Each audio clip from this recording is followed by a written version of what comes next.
Bien, este es el primero de los autores continentales que vamos a ver, porque está en la base, digamos, de su metodología, la que van a usar muchos filósofos que vienen después, incluido Heidegger, incluido Sartre, y bueno, también incluye en el siglo XX. Aquí tengo un libro que se llama La filosofía como ciencia estricta, uno de los pocos, de los muchos libros de Husserl. Husserl incluso dejó 40.000 carillas acumuladas después de su muerte, ¿no? O sea, que escribía todos los días. La filosofía como ciencia estricta. Y aquí está como la base de lo que él pretende que sea la filosofía. Luego hay otros libros como Investigaciones Lógicas y Ideas de Fenomenología que son mucho más abarcativos, pero este libro es como una introducción, digamos, a lo que él pretende que sea la filosofía. Y ya lo define. Piensa que la filosofía debe ser una ciencia estricta. Ahora la idea es pensar qué significa ciencia estricta. Husserl tiene muchas características de dos filósofos antiguos, uno antiguo y el otro anterior, que es Platón y Descartes. Entonces, los antecedentes de Husserl son Platón y Descartes, toman muchísimo de Platón, y Descartes va a tomar básicamente la idea de Descartes, que es comenzar una filosofía con un fundamento absoluto, con un fundamento verdadero. Esa idea que Descartes planteó en sus textos lo va a retomar Husserl. O sea, Husserl está después de Hegel, o sea, cuando la filosofía hegeliana empezó a declinar y se hizo como un vacío, digamos, en Alemania, porque no había filósofos que pudieran seguir la tradición hegeliana, o los que habían eran meros repetidores. No había algo original, salvo Nietzsche, digamos, pero Nietzsche no se hacía su filosofía en la academia, sino fuera de la academia. Y así fue reconocido un poco más adelante. Entonces, en esta crisis de la filosofía alemana, es que Husserl un poco más adelante plantea retomar o plantear el nuevo comienzo de la filosofía a lo de Descartes. O sea que la filosofía debe cumplir con su destino de ser una ciencia de la totalidad, una ciencia que esté fundamentada sobre algo absoluto, verdadero, que no se puede cuestionar. Entonces, dice Husserl, debemos llevar la filosofía hasta este eje, de lo absoluto, de lo fundamentado, y que no sea un mero discurso de opinión o que haya tanta filosofía como filósofo. Entonces retoma encontrar ese punto arquimédico de Descartes. Pero va a tomar mucho de Platón, muchísimo de Platón. La diferencia va a ser que Husserl, al ser un filósofo casi del siglo XX, nació en el mismo año en que se publicó El origen de la especie, de Darwin, en 1859, y murió en 1928. Entonces, va a ser un bisagra, digamos, entre el siglo XX y el siglo XIX. Entonces, estamos casi en el siglo XX, ya la metafísica está desacreditada, digamos. Primero por Hume, luego por Kant, luego el positivismo. Entonces no hay modo que la metafísica pudiera remontar un nuevo vuelo. Entonces Husserl no va a ser metafísica. Entonces los términos que ustedes van a escuchar como esencia, como fenómeno y demás, no son metafísicos. Son simplemente un modo de retomar lo que Platón quería hacer con estos términos, pero de una manera no metafísica. Y vamos a ver cómo lo va a hacer. Entonces está en una etapa post-metafísica, Husserl. Cuando él habla de la ciencia estricta, ¿a qué se refiere? Él se refiere a una crítica que él necesitaba hacer antes de comenzar su programa, que tenía que ver con una crítica a dos instancias de la época, que era el positivismo de Comte y otros, y el psicologismo. Entonces, siempre comienza con esta crítica, incluso la investigación lógica, casi todo el primer tomo es crítica a la psicología. Y luego comienza en el tomo 2 a desarrollar un poco su fenomenología. Pero la crítica que hace el positivismo es radical en el sentido que el positivismo planteaba que el único conocimiento verdadero era el conocimiento positivo, el conocimiento científico. Sin embargo, Husserl dice que se quedan cortos porque el positivismo, al ser justamente fenomenista, o sea, ser un heredero de Hume y de Kant, se apoya en el fenomenismo, o sea, en la idea de que todo fenómeno que es percibido por el sentido es, de última, la tira de toque, digamos, de toda ciencia. O sea, la ciencia positivista, en el sentido este del término, se apoya en una visión de que el último bastión de la ciencia debe ser el fenómeno. Con eso termina diciendo Kant en su crítica de la razón pura. Y el fenómeno remite a qué? A la experiencia. O sea, a la experiencia del fenómeno. Husserl va a decir que los positivistas reducen toda experiencia a una parte de ella, y no a toda la experiencia. ¿A cuál parte? A la parte de los sentidos. O sea, el fenómeno que se percibe a través de los sentidos. Pero dice Husserl, hay otro fenómeno, o sea, hay otra experiencia que la ciencia o el positivismo no ve, y que esa experiencia que la ciencia y el positivismo no ve, él la considera como más fundamental, como más básica, y a esa ciencia que trata ese fenómeno le va a llamar ciencia estricta. Entonces, exactamente, porque hay un fenómeno que es lo que se aparece a los sentidos, que se llama experiencia, pero hay otra experiencia más fundamental que es la experiencia del fenómeno que se aparece a la conciencia. Y a ese fenómeno que se aparece en la conciencia le va a llamar ciencia estricta, no el fenómeno que se aparece a los sentidos. Eso sería las ciencias naturales para Husserl. Entonces, Husserl termina diciendo que si el positivismo consiste en basarse en la experiencia, él es más positivista que los positivistas, porque se basa en la experiencia más fundante o más primitiva, que es la experiencia de la conciencia y no de los sentidos. Entonces, ciencia estricta consiste en eso. Primero, encontrar algo absoluto. Y segundo, encontrarlo en el fenómeno que se aparece en la conciencia, no en el fenómeno que se aparece en los sentidos. Y la segunda de las críticas es el psicologismo. Porque la psicología de la época, que era una psicología en sus comienzos, digamos que también era positivista, pero la psicología, digamos, de los primeros experimentadores, como Wilhelm Wundt y otros más, privilegiaban la conducta por sobre, digamos, otra instancia que no sea observable. Y como de última, todo conocimiento es un conocimiento del sujeto, cualquier conocimiento posible de la física, de la química, de la astronomía, sigue siendo un conocimiento del sujeto. Entonces la psicología era como la primera de las ciencias, o la más importante, porque es la que estudiaba cómo conocía el sujeto. Y esa postura de que las ciencias psicológicas de la época son las más importantes o las fundantes de todo, se llama psicologismo. Entonces todo se reducía a una experiencia psicológica de tipo consciente, incluso cuestiones como la lógica. La lógica no era más que una ley psicológica, o sea, se reducía la lógica a la psicología. Y contra esto va a reaccionar Husserl, la idea de que no pueden identificarse lógica y psicología porque son ciencias muy distintas y fundantes, se fundan sobre entes muy distintos y tienen metodologías muy distintas. Les leo un párrafo del libro La filosofía como ciencia escrita, donde habla sobre la psicología. En la página 36 dice: cuando se inquiere sobre cuál es la filosofía exacta, aunque todavía poco desarrollada, que corresponde a la mecánica exacta, se nos indica la psicología psicofísica, y sobre todo la psicología experimental, que sin duda ostenta, y nadie se lo puede discutir, la jerarquía de ciencia estricta. Esa es, se dice, la psicología científica exacta, buscada desde hace mucho tiempo y por fin realizada.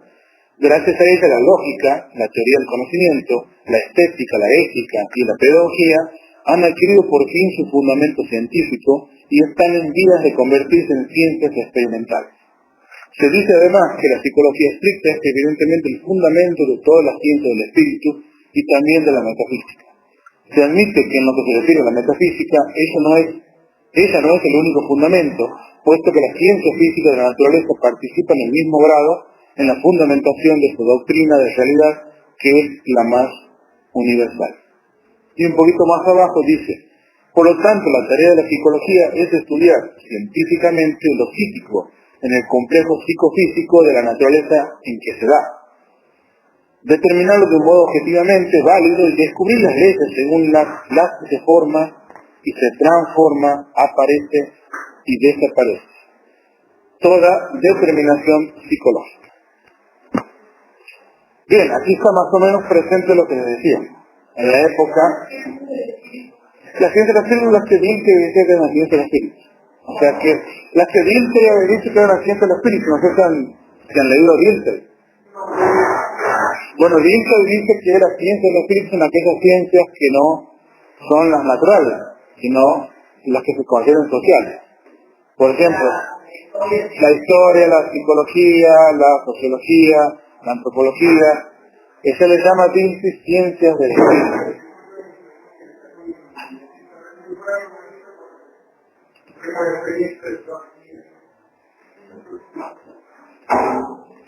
La otra son ciencias de la naturaleza.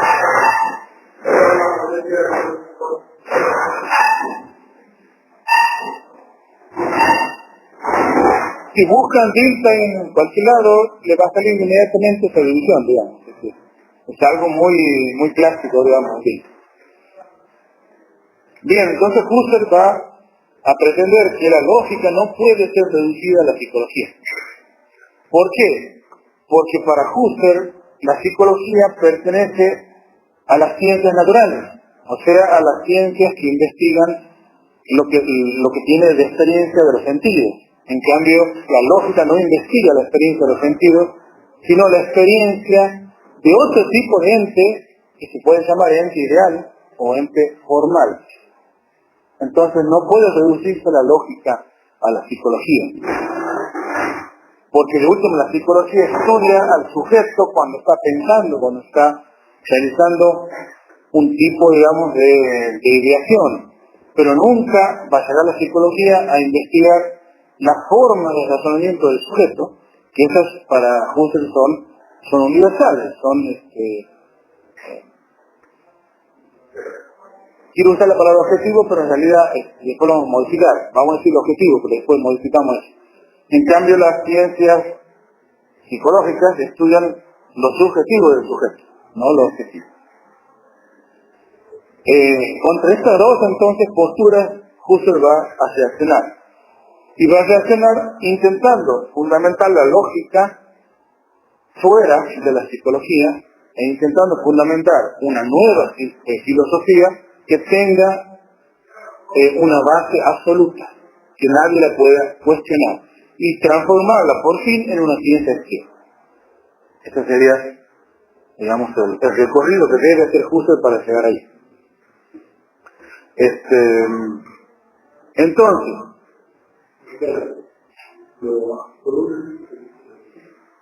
lo absoluto es lo que nadie puede cuestionar. Sí, porque él piensa que ciencia debe ser aquello que es incuestionable.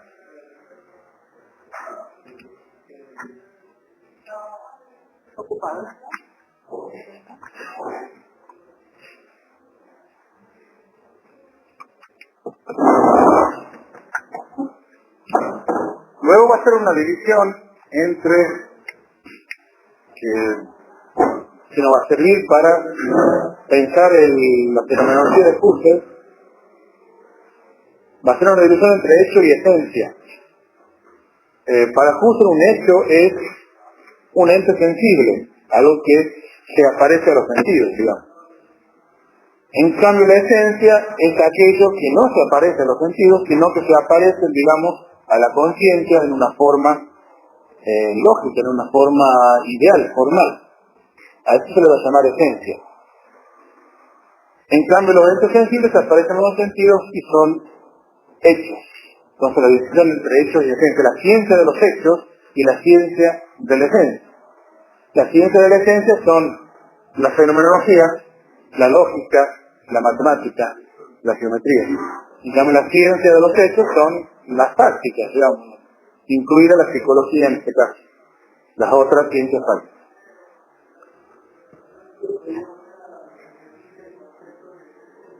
El concepto de esencia de Husserl es aquello que no es captado por los sentidos, sino que es captado por lo que él llama la intuición. Entonces uno a través de la intuición puede captar formas, entes ideales. Y eso le llama la esencia.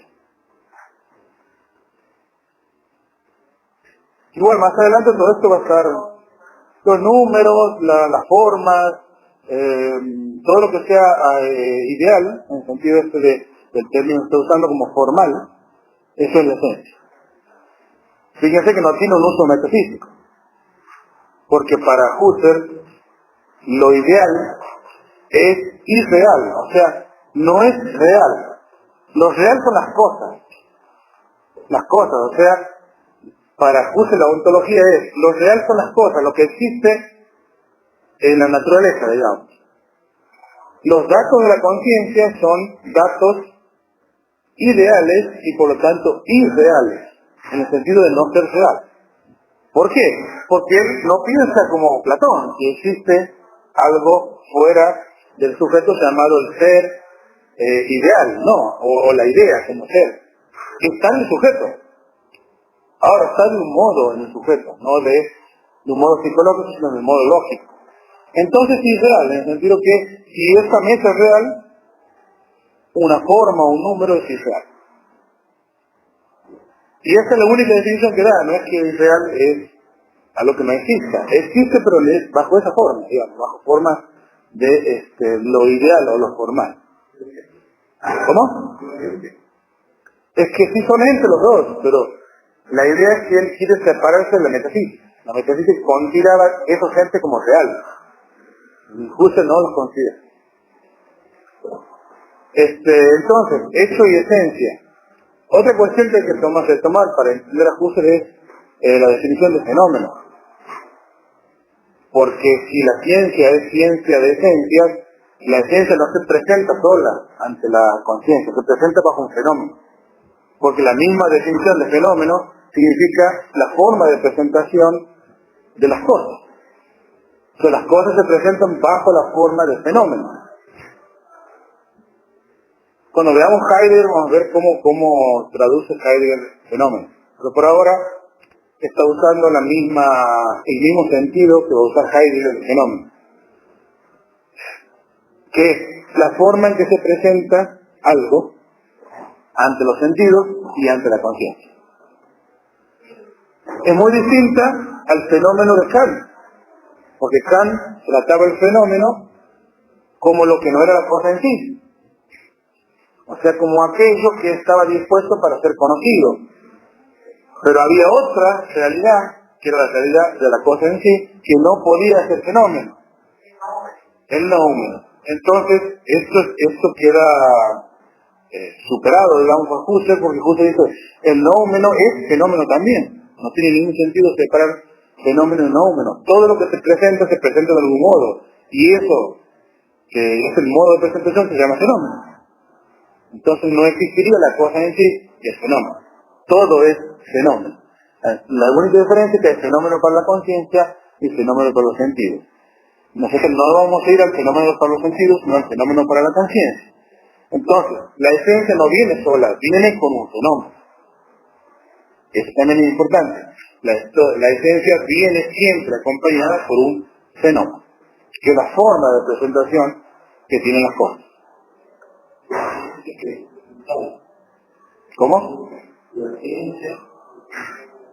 Depende de qué ciencia. Si es ciencia, la esencia, no la ciencia, la esencia. La esencia se presenta junto con un fenómeno, no sola. Entonces ya entenderán que hay que hacer un esfuerzo intelectual para captar la esencia del fenómeno. El otro tema sería la modificación que hace, en realidad no Husserl, pero sí Brentano, que es uno de los maestros de Husserl, sobre la concepción de la conciencia. ¿Qué es la conciencia? Porque hasta la época de Brentano, digamos, un poco antes, la conciencia era la conciencia de Descartes. O sea, eso que descubrió Descartes y que le llamó res cogitans, yo o alma. Pero esa conciencia es una conciencia que es una sustancia que está llena de cosas, en este caso de cogitaciones, de pensamientos, ¿no? Pero es como un receptáculo de pensamiento. Esa concepción de una sustancia que está hecha de pensamientos va a ser detectada por Husserl. Para Husserl la conciencia no es una sustancia que exista por lo menos separadamente, como pensaba Descartes, y menos un receptáculo de algo de pensamiento. No. Para Husserl, la conciencia es la conciencia de Brentano, que es la idea de que la conciencia no es otra cosa más que una intención, o sea, un salirse de sí. De Brentano, Franz Brentano. La conciencia es salirse de sí, está hecha de eso, no de pensamiento, sino la conciencia tiene intenciones. Por eso dice que es intencionalidad. Por eso dice que la conciencia es conciencia de. No puede haber conciencia sola, es conciencia de algo.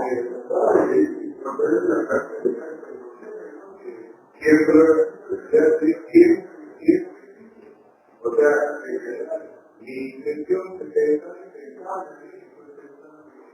Bueno, si aplicas el concepto, claro, porque no hay...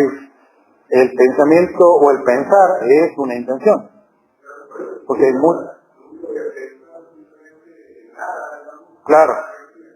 Siempre estoy haciendo algo, siempre tengo que salirme de mí para llegar a algo, a una cosa. Y el modo de salirme se llama intenciones. Yo intenciono, me salgo, intención, me salgo de mí. Entonces la conciencia es pura intención. Intencionar implica hacer algo con un objeto. Digamos, podemos pensarlo, pero también podríamos temerle, podríamos anhelarlo, podríamos desearlo, podríamos tener miedo, podríamos, no sé, cualquier cosa que se le ocurra hacer con una cosa, serían intenciones. Y la conciencia no puede ser sola, no puede ser un receptáculo vacío que se llena con pensamientos. Los pensamientos ya son intenciones. Entonces, la conciencia es solamente eso, y creo que después Husserl va a decir que la esencia de la conciencia es ser intencional. Y se agota ahí. Porque lo que queremos nosotros es, ¿cuál es la esencia del fenómeno? Bueno, si analizamos la conciencia, Husserl termina diciendo que la esencia de la conciencia es ser intención. Y nada más que eso. O sea, decir que ser intencional y ser consciente es lo mismo. Esa es la esencia de la conciencia. Entonces, en este sentido vamos a tomar la palabra conciencia o el término conciencia cuando hablemos de Husserl de conciencia, y de aquí en adelante en Heidegger, en Sartre, siempre va a ser la misma conciencia intencional y no la de Descartes. Porque la de Descartes es la metafísica. Una sustancia que es independiente del cuerpo y que es independiente de Dios y que anda sola, llena de pensamiento. Eso es metafísica. No, la conciencia es esto que plantea Husserl, puras intenciones. Puras intenciones. O sea que si ustedes no intencionan, no tienen conciencia. Tiene su lógica, ¿no? Digamos, estar inconsciente es no intencionar. Porque no tiene ninguna cosa en juego, digamos, no tiene ningún, aunque algunos digan, bueno, pero está soñando quizás. Ahí, puede haber una intención ahí, pero supongamos, cuando ustedes están inconscientes, no sueñan, no hay conciencia. ¿Y qué es la conciencia? Tener un objeto para intencionar. Ahora, si no hay ningún objeto para intencionar, no hay conciencia, ¿no? No sabemos, porque no sabemos si la persona que está en coma es o no consciente, si nos podemos tener indicadores.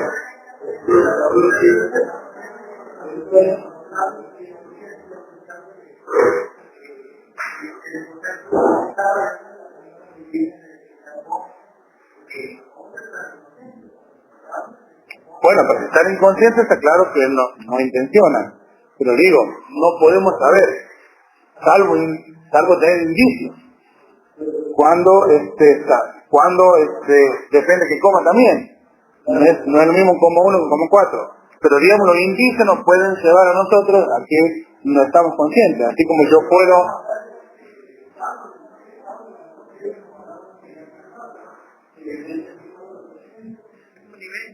Grado de conciencia, no. Grado de conciencia. Sí, claro, hay grado de conciencia. Y sí. Pero ese tema lo vamos a tocar cuando veamos filosofía de la conciencia. No aquí. Sí.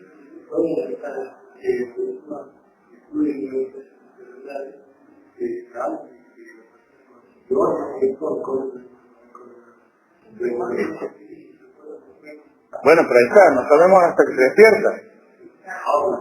Entonces, solamente tenemos indicadores que nos podrían decir alguna cosa u otra.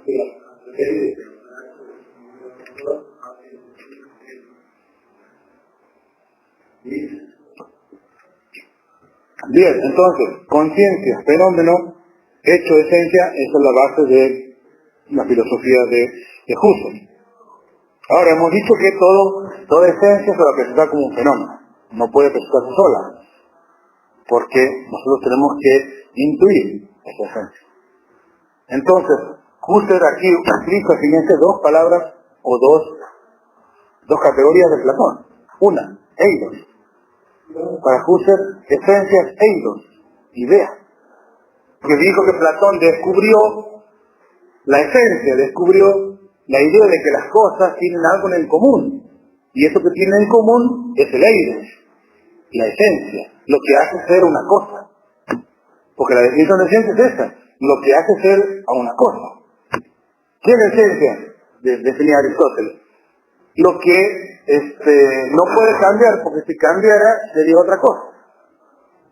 O sea, exactamente. Entonces, la única definición posible de esencia es esa.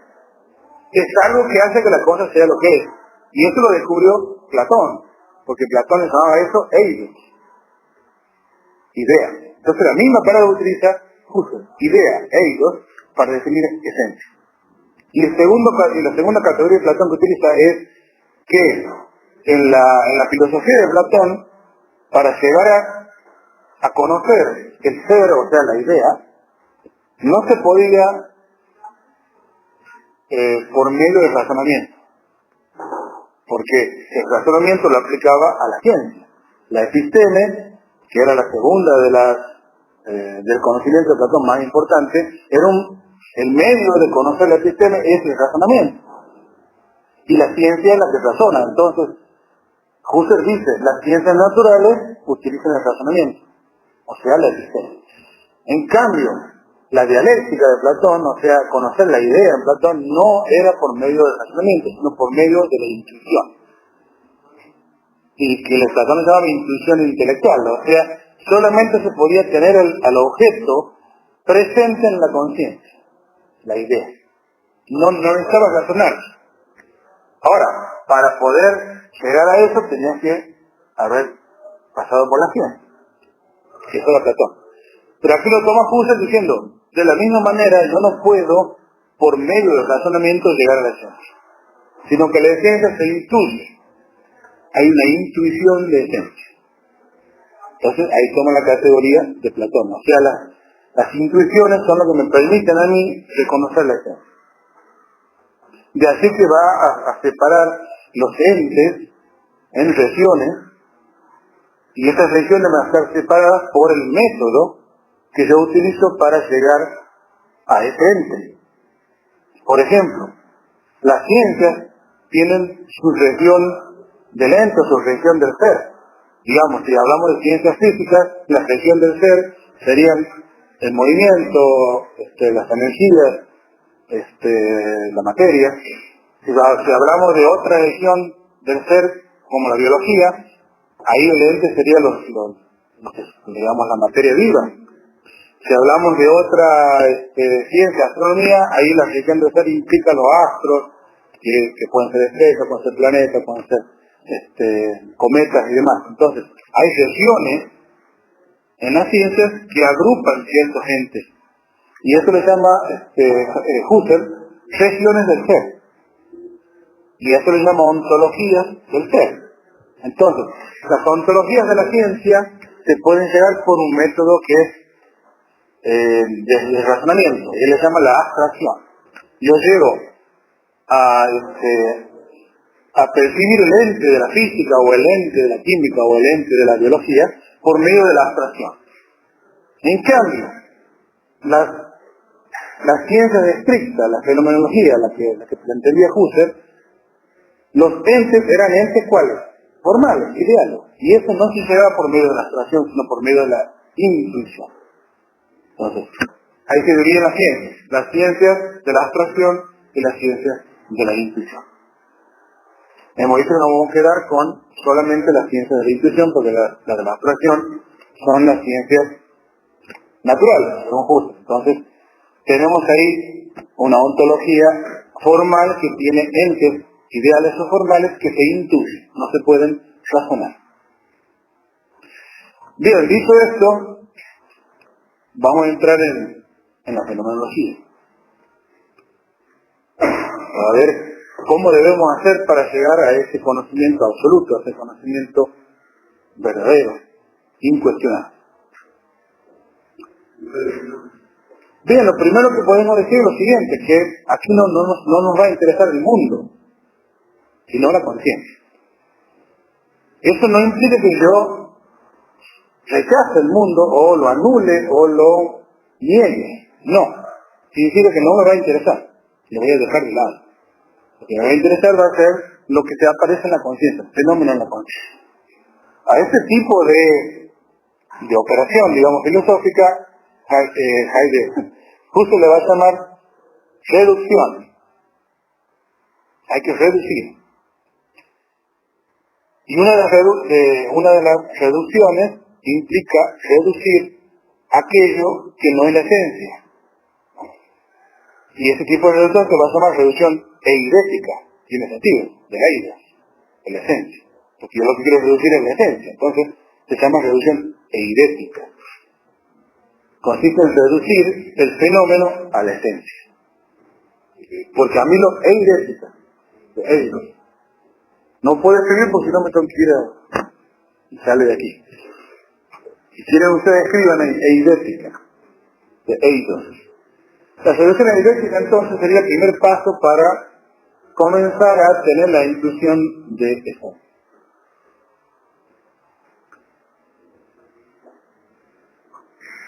¿Cómo hago para reducir eidéticamente? O sea, ¿cómo llego a la esencia con una reducción eidética? Bueno, Husserl le llama epogé.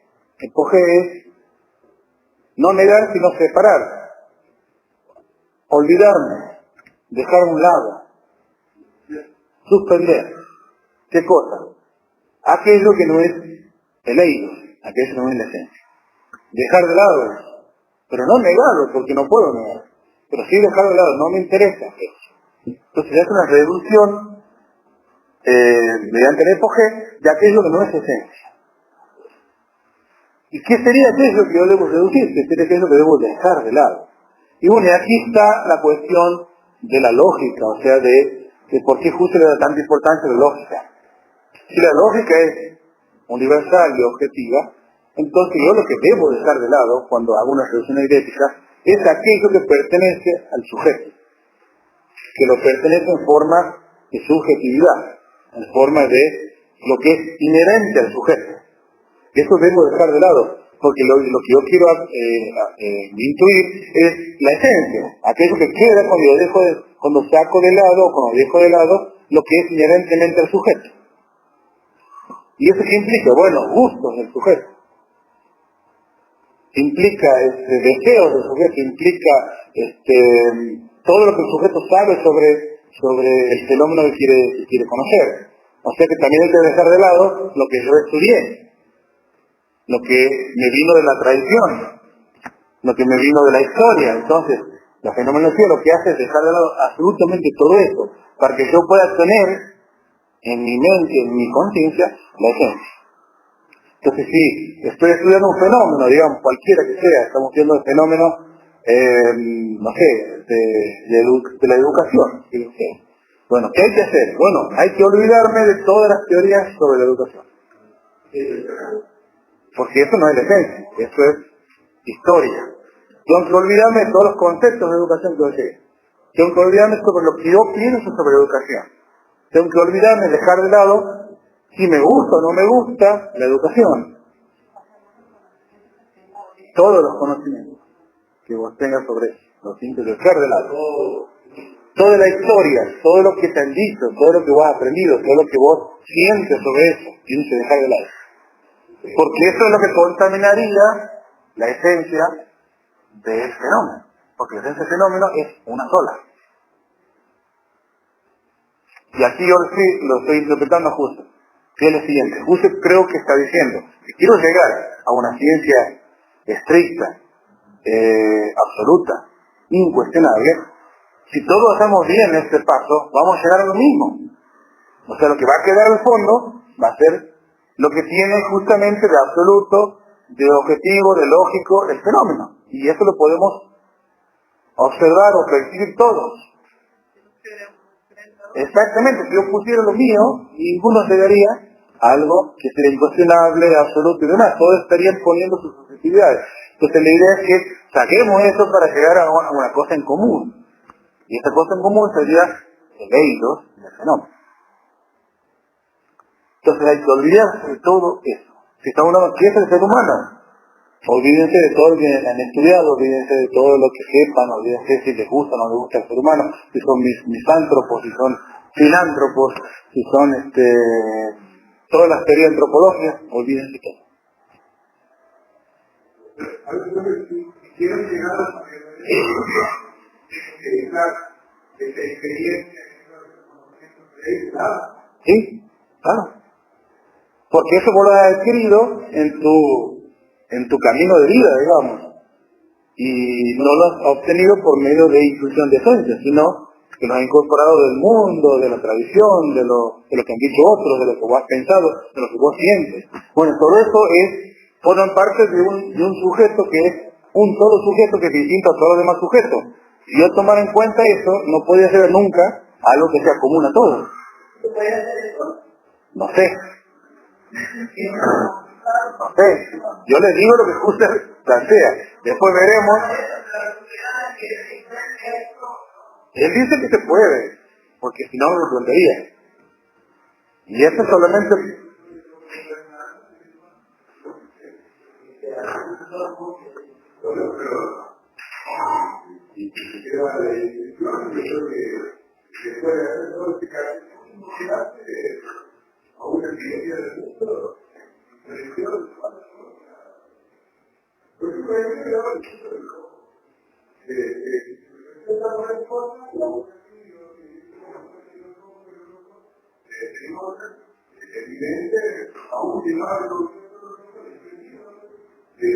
Bueno, él utiliza, digamos, uno de los métodos que utiliza para hacer estas deducciones y para saber cuál es la esencia, es el método de las variaciones, que consiste en que por medio de la imaginación yo voy variando lo que estoy estudiando, lo voy haciendo cambiar de todas formas posibles. Por eso que dice él que aquí hay que ser creativo, hay que aplicar la ficción.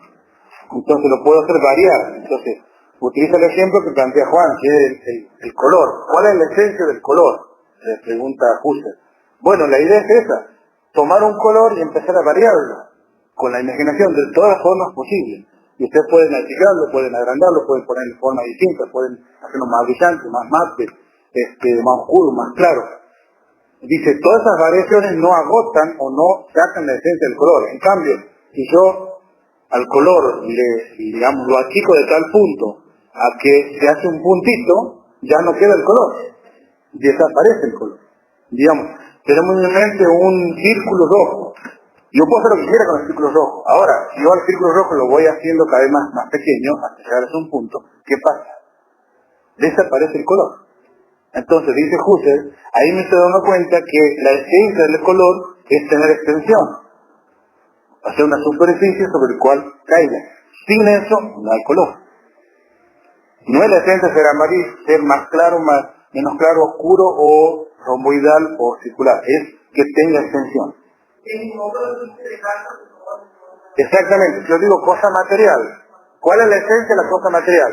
Que tenga extensión, que tenga espacio y tiempo. Entonces eso es lo que yo no le puedo sacar sin que pierda su esencia, digamos. Entonces, la idea es llegar a estas notas que son esenciales mediante la radiación. Entonces, ¿qué tiene que ver ahí? Que a mí me gusta o no me gusta el color, que a mí he estudiado o no la variación de los ojos, si sé pintar o no sé pintar. Que tenga esencia el color, lo vamos a descubrir todos si hacemos el mismo ejercicio.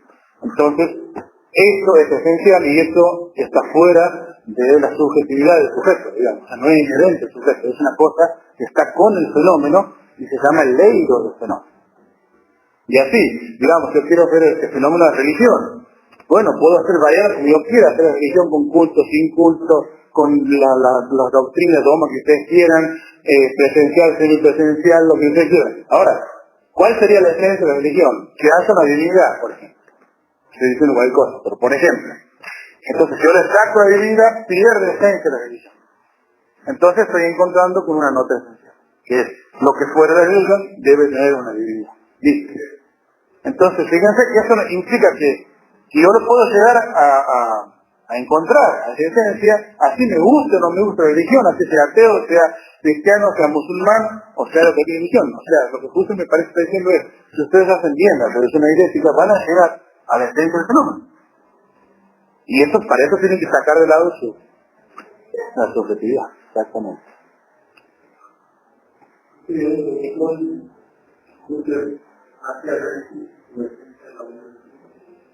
Bueno, se puede hacer análisis de cualquier cosa. Eso lo hace Heidegger.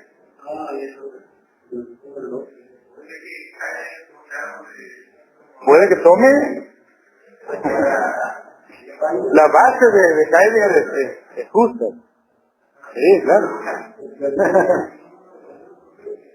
Heidegger hace el análisis fenomenológico del ser humano. Eso lo hace Heidegger, no lo hace Husserl. Husserl le da el método, que es esto, la fenomenología. Husserl va a ir más adelante con esto, pero no va a analizar un fenómeno en particular. Es decir, cuál es el método que hay que utilizar para llegar al fenómeno, a la esencia del fenómeno. Después, Heidegger va a tomar este método para aplicarlo a otro. Y así otros filósofos más adelante, ya. Pero bien, estamos con la solución idéntica. Quedó claro más o menos la solución idéntica consiste en tomar aquello que es común, que es lógico, que es formal y que constituye lo que yo quiero saber sobre lo que es la esencia de un fenómeno. Todo lo demás hay que sacarlo. Por eso que no le debe gustar mucho a los de historia, digamos, Husserl, porque le saca de un plumazo toda la historia, digamos, no sirve para nada la historia, digo, no le gusta Juan. Así que, bueno, lamentablemente es así.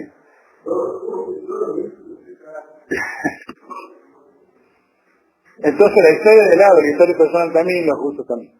Claro, después vamos a pensar si se puede hacer eso, pero por ahora vamos a darle la derecha, digamos, justo, a ver qué pasa después. Pero esa es la parte fácil.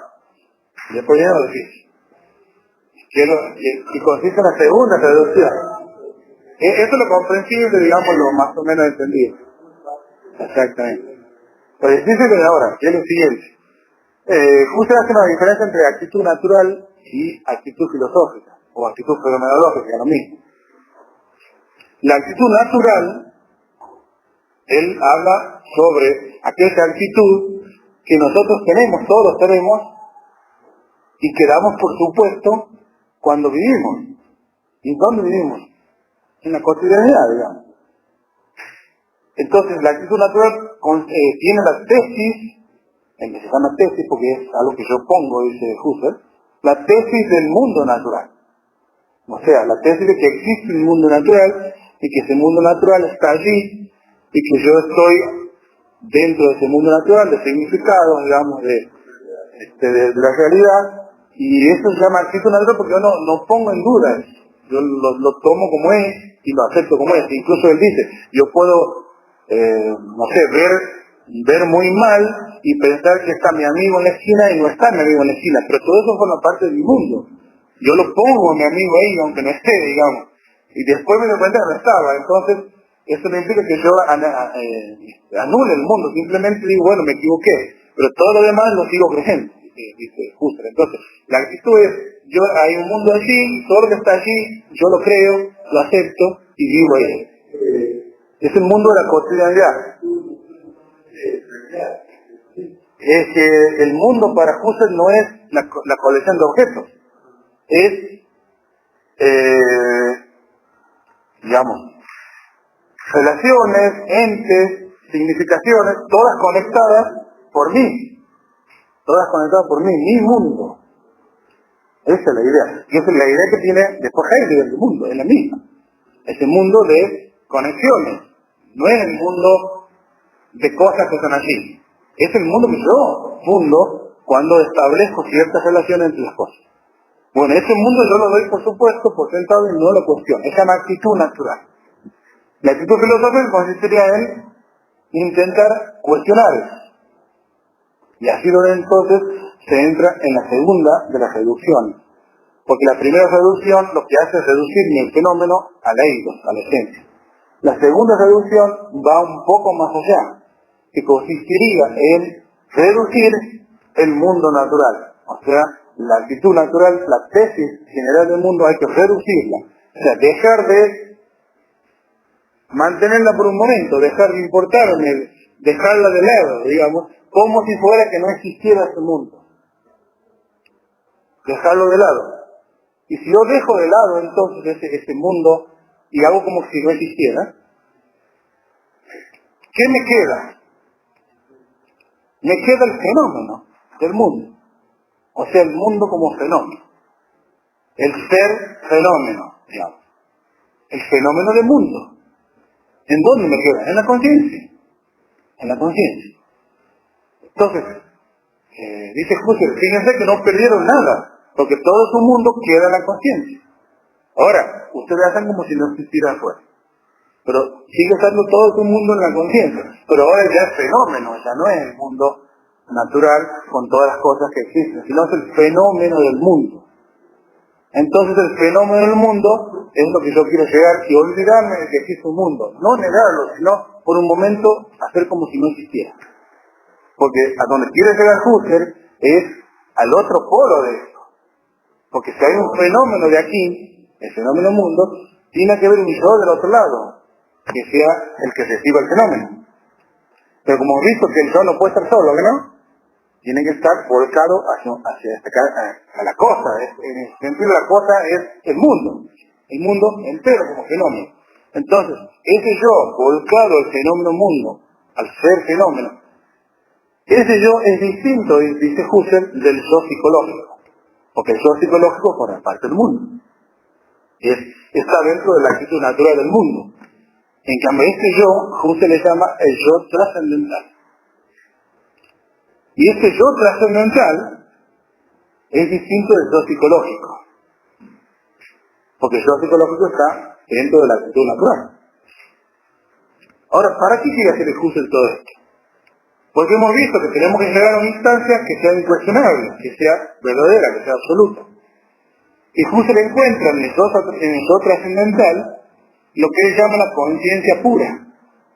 Porque la conciencia pura tiene del otro lado el fenómeno puro, o sea, el mundo como fenómeno. Entonces, ¿de dónde viene puro? ¿A qué le hace ahora puro? A Kant. Entonces el sujeto, el yo trascendental justamente, es un yo puro, es conciencia pura. Todo esto es kantiano. Y ese yo no es psicológico. Porque parece que Kant... No, puro significa que es a priori, por empezar, y segundo que no tiene contenido psicológico, no tiene que ver con la persona psicológica, sino con un puro, como un polo en donde converge algo, de manera, digamos, postulada o lógica. Porque Kant hablaba de el yo como la percepción trascendental. Porque dice Kant cuando habla de fenómenos, todos los fenómenos, dice Kant, son fenómenos porque hay un yo del otro lado. Si no, no sería fenómeno, ¿qué sentido tendría? O sea, son fenómenos porque hay alguien que los percibe como fenómeno. Ahora, este alguien que los percibe como fenómeno no es el yo psicológico, es el yo trascendental. O sea, el otro polo del fenómeno, digamos, y en este caso se le llama apercepción trascendental. Y de este modo resuelve el tema de Hume. Porque Hume había dicho que el yo era solamente un conjunto de impresiones más un nombre, que no sería más que para eso. Y aquí Kant le dice, además de ser esto, es el sentido de que haya fenómenos. Porque si no hay un yo del otro lado, ¿para quién se les presentan los fenómenos? Digamos, tiene que haber un yo. Y eso se llama el yo o trascendente o la percepción trascendental. Bueno, en el caso de Husserl, toma el mismo yo, que es este yo puro, este yo despojado. ¿Despojado de qué? Exactamente. Porque el yo psicológico no es despojado. El yo psicológico tiene intereses, ¿o no? El yo de ustedes tiene está repleto de intereses. El yo, no, bueno, no piensa, el yo trascendental es el otro polo del fenómeno. No tiene que ver con el pensamiento, tiene que ver con si es desinteresado o no. Ahí está el tema. Porque acuérdate que las seducciones, ¿qué te seducen? Exactamente, pero esto se llama seducción fenomenológica. ¿Qué seducen? ¿Qué le sacamos al yo? Los objetivos del yo, o sea, los intereses del yo. Porque el yo está interesado en quién, en el mundo. ¿Que no? Desea el mundo, quiere un objeto, está temeroso, está siempre volcado al mundo, el yo ese, con todos los intereses que tiene la persona psicológica. Esto es actitud natural, por eso digo que el yo psicológico está en actitud natural. En cambio el yo puro no tiene intereses, está despojado, es como la esencia del yo. Y ese yo despojado, ese yo trascendental, es un yo sin intereses. Solo percibe al yo interesado de una manera desinteresada. Exactamente, porque no puede estar solo. ¿De quién se ocupa ese yo desinteresado? Bueno, se puede ocupar del fenómeno mundo como tal, o sea, sin intereses, y del yo psicológico, que es, como diciendo, mira qué interesado que está este tipo, digamos, y yo estoy de afuera como... Exactamente, claro. Esa es la idea. Pero hay un yo que es desinteresado y un yo que está interesado en el mundo. Ese yo desinteresado es el que vigila o mira, y no sé, describe al otro yo, que es el yo interesado. Pero justamente ahí es donde dice Husserl, aquí encuentro lo absoluto. Este yo trascendental es lo absoluto. Porque puede no existir el yo, no el otro, el psicológico, y puede no existir el mundo, pero este yo trascendental nadie lo puede negar porque es la reducción de todo eso. Es como que todos llegarían a tener ese yo. Todo lo demás puede no existir, dice Husserl, pero ese yo es absoluto. Es como el ego cogito de Descartes, ¿entiendes? Claro, nada más. Nada más. Y no tiene ningún interés en nada. Ahora, si vos no tienes ningún interés en nada, ¿qué operación debes hacer? ¿O qué operación es la única que te queda, digamos? Si vos no estás interesado en nada, ¿qué haces? Ni siquiera conoce. Bien, describe. La descripción sería la operación más neutra posible. A veces Husserl dice que anoticias o tomas notas. Es lo mismo. Es como un señor que está frente a algo que está tomando notas. Nada más, no se involucra, no se compromete, no se interese, no toma notas. Sí. Entonces dice, el yo es puro, trascendente, se anoticia del otro yo. Se anoticia, o sea, mira este tipo, digamos. Mira que interesado, que tipo mañoso, que y del mundo, claro. El mundo, como la tesis natural, digamos. Y algo interesado que está en comprar este auto, en cambiar el celular, ya que vano que es, digamos. ¿Sí?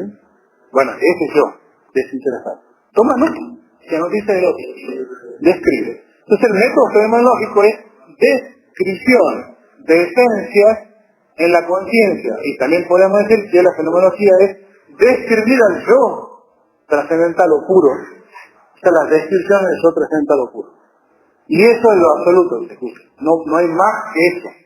Todo lo demás puede no existir. Entonces llegó el mismo punto que acá. Así como dice Juárez, como dice, describo. Nada más. No, ni siquiera. Así puede ser.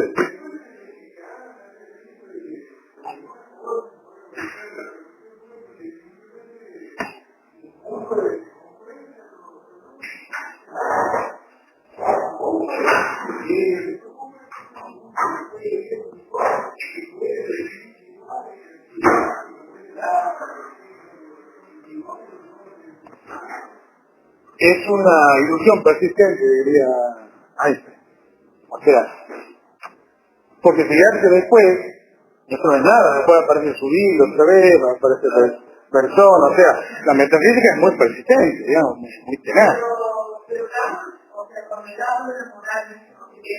Claro, también, cae, todo lo que es tocando bueno con la crítica de lo puro lo borra con el codo con la crítica de su práctica. Porque se cuela otra vez la metafísica, se cuela otra vez la moral cristiana, digamos, la inmortalidad y toda esa cuestión, o sea, termina siendo como dejar que yo me hago el que voy a durar de todo, pero termina afirmando exactamente lo mismo que estaba antes, digamos, varió al alma del mundo. Entonces, bueno, hay que, podemos separar entonces, de última, así como separamos a Descartes de su método. El método de Descartes es bueno, pero no su filosofía. Porque él es un ser que está en una situación histórica, contextual, que no lo podemos sacar de ahí. Y bueno, también podemos sacar a Husserl, que es lo que hizo Heidegger, tomó solamente de Husserl el método. Pues Heidegger dijo, no, a mí me interesa el mundo, no me interesa la conciencia. Y el ser humano está en el mundo, no está en el mundo. Entonces va al mundo. Esa separación que hacía Husserl de mundo y conciencia, en Heidegger ya no está. Y a partir de ahí no está más. En Sartre ya el mundo es la conciencia. La conciencia no puede existir sin el mundo. Y ya no tiene esas reducciones y demás, digamos. O sea, creo que aprenden. Toman lo bueno, que es el método, en este caso, de descripción, y dejan de lado la filosofía. En el sentido de que, bueno, se podrá llegar a hacer esto de reducciones. Es muy raro. Aparte, como diría Juan, ¿para qué lo hacen? Fenomenológica. Reducción idéntica y reducción fenomenológica. Pero bueno, fíjense, hay muchas cosas que luego van a tomar Heidegger. El fenómeno, el concepto de fenómeno, el método, la fenomenología. La idea de que la filosofía, si describe, tiene que ser como neutral, cosa que Heidegger lo va a hacer. Cuando Heidegger habla de vida auténtica y inauténtica, no se juega por ninguna, porque esa estaría fuera del método fenomenológico, que es no comprometer. ¿Cómo? La actitud natural, el mundo, es también de Husserl, y lo toma Heidegger como cotidianidad, como término medio. O sea que hay muchas cosas que están presentes en Heidegger, que vienen de Husserl, digamos. En este caso es estos conceptos como se hemos planteado. Y la intencionalidad de la conciencia, que también ya no se vuelve lo más de la conciencia como ego cogito, o como pienso luego existo. Y bien, más o menos, eso es Husserl, más o menos. Husserl escribió muchísimo, y escribió de muchos temas. Pero bueno, si podemos reducir algo sería eso, porque después nos sirve para pensar a Heidegger y nos sirve para pensar a Sartre con su conciencia, con su mundo y con su fenomenología. Bien, ¿preguntas?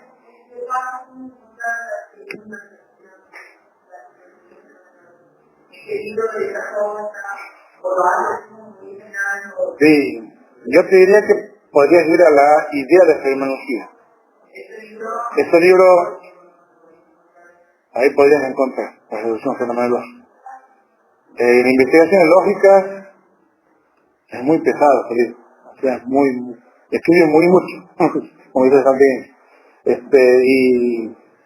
y es reiterativo, y es como que ocurre, dice todo lo que le ocurre, y bueno, no achica, no tiene economía, digamos. Entonces, investigaciones lógicas, todo un primer tomo criticando la psicología. Y yo ya me convencí en la primera página, o le doy la razón para que no siga más, escribiendo 500 páginas más. Entonces, por ahí dice algunas cosas, que pero bueno, o sea, es difícil decir un libro. Pero yo la fenomenología es como algo puedes encontrar ahí un poco más condensado, digamos. Y este libro para la actitud natural que es la filosofía consciencialista, incluso al final tiene otro artículo que se llama La crisis europea, la filosofía en la crisis de la humanidad europea, que también habla de la actitud natural y de las tiene toda la parte intransferia está en este libro. Bien, preguntas.